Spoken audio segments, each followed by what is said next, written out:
Hello friends, I am Dr. Bharati Patnaik from Sitabai Arts, Commerce and Science College, Akola.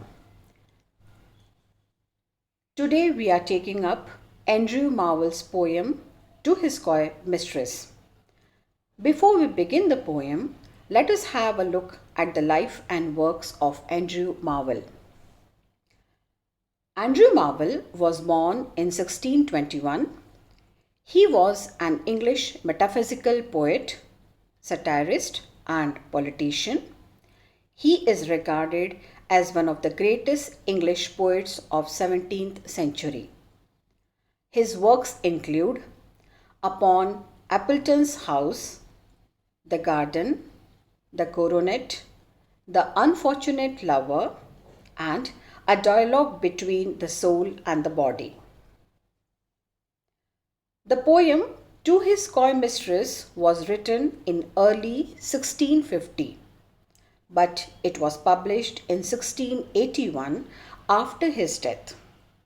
It is one of the most celebrated Carpe Diem poem in English. Carpe Diem is a Latin phrase that means seize the day, that is, enjoy the present. यानी वर्तमान या आज का पूरा इस्तेमाल करें, भविष्य की चिंता किए बिना आज में ही जिए. Carpe Diem poems are the poems that reflect on the theme of enjoying the little time we have now. It describes the mortality and shortness of life and asks the reader to take full advantage of the present time. As far as the theme of the poem is concerned, we have the following themes. That is, the theme of romantic love or lust, the theme of human mortality and its effect on beauty, theme of time and its effect on human existence. Now, let us look at the lines of the poem. The title of the poem is To His Coy Mistress. Here, coy means shy, sharmili. I start with the poem. Had we but world enough and time, this coyness lady were no crime. The poem is spoken by a lover to his beloved as an attempt to convince her to indulge in physical love. The lover wants to have physical relationship with the lady, but she refuses his proposal. So he says that if they had enough time and space in the world to spend, then her coyness, that is shyness, would be accepted. He calls her coyness a crime. The speaker believes that her lady is well aware of the mortality of life.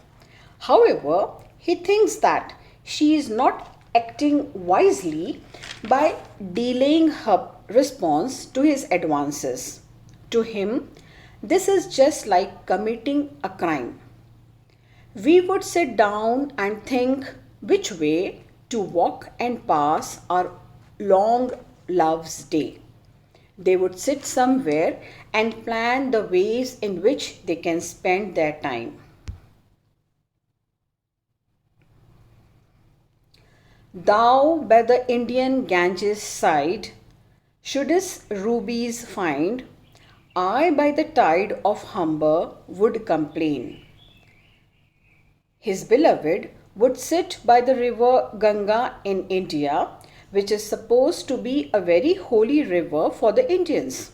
She would sit by the river Ganga and search for precious stone, that is rubies, while the speaker would sit by the side of Humber River in England and would love her silently and wait for her.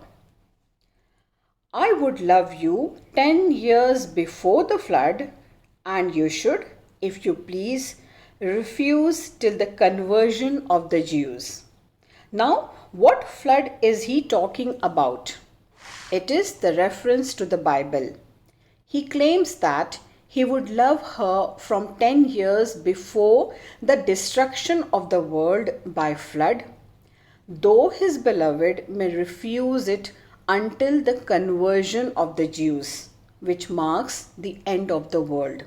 Here we can see an intermixing of the past and the future. My vegetable love should grow vaster than empires and more slow. This is a wonderful metaphor you have here, where love is compared to a vegetable. The speaker addresses her beloved that his love would be like vegetables that will grow slowly and with a steady growth that might increase to vast proportions. And 100 years should go to praise thine eyes, and on thy forehead gaze, 200 to adore each breast, but 30,000 to the rest. Here he mentions his deep love for his beloved. He says that he will praise her eyes for 100 years and then turn to gaze at her forehead. Then he will take 200 years to adore each of her breast, while 30,000 years for the rest of her body. An age at least to every part, and the last age should show your heart, for, lady, you deserve this state, nor would I love at lower rate. He claims an age to every part of her body, and the last age would be for her heart. He would praise every part of her body, spending a lot of time because she is so beautiful and his love is so deep. He claims that his beloved deserves this much love and he would not love less than she deserves. But at my beck I always hear time's winged chariot hurrying near, and yonder all before us lie deserts of vast eternity. The tone changes in this stanza as the speaker brings his love's attention to the present situation. They live in the world which is finite and governed by time. He could hear time's winged chariot hurrying near. Now, winged chariot has a reference in Greek mythology to Apollo's chariot. Apollo was the god of time and Apollo's chariot had wings. And we say time flies because time has the capacity of moving very fast. So time is personified here. The speaker says they don't have enough time as life is limited and every living being has to die one day. Time waits for no one. He further says that afterworld is like a vast desert where everything vanishes with time. Thy beauty shall no more be found, nor in thy marble vault shall sound my echoing sound. Then worms shall try that long preserved virginity. Here, the speaker says that there is no escape from the life and the laws of time. With the passage of time, her beauty will fade and she will grow old and she will die. After her death, she will be buried in the grave and she will not be able to enjoy the lover's song in her marble vault. The speaker also mentions of her beloved's virginity that she has preserved for a long time. He says that in the grave, her preserved virginity will be attacked by worms. And your quaint honor turned to dust, and into ashes all my lust. The grave's a a fine and private place, but none, I think, do their embrace. The speaker here says that the honor of which she has saved her virginity will turn to dust. At the same time, his lust for her beauty too will turn into ashes. He says that a grave is an isolated place, a private place, but no two persons meet there or embrace each other. Although she will be in her private place, that is, in the grave, yet nobody will embrace her there. Now, therefore, while the youthful hue sits on thy skin like morning dew, and while thy willing soul transpires at every pore with instant fires, the speaker suggests that youth is the best time of life, the best time to enjoy. At this age, one is energetic and passionate. The skin is as fresh as the morning dew, and the fire of passion burns in them.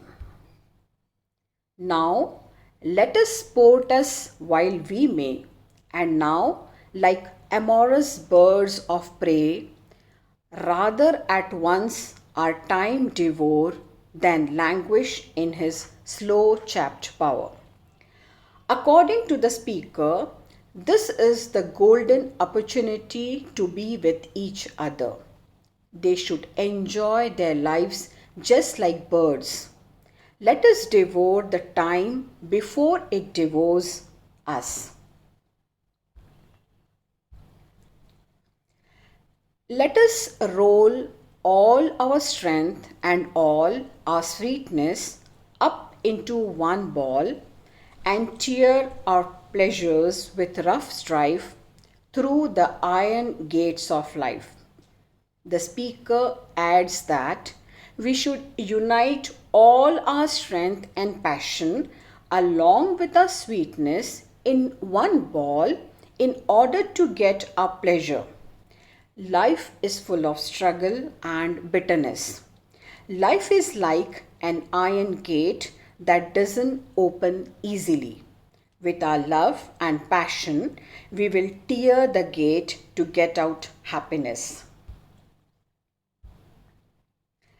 Thus, though we cannot make our sun stand still, yet we will make him run.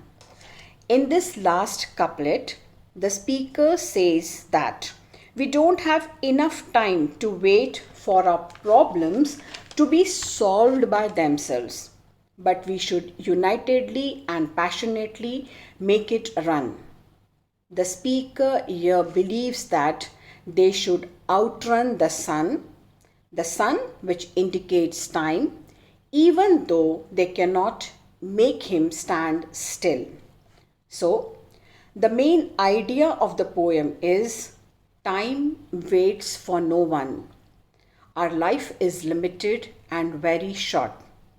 On the other hand, life, and especially the youth, is the best time to enjoy. The young people should be happy at this moment. They should live with full enthusiasm and passion without worrying about the future. This is the only time when life presents all its glories to humans. Thank you.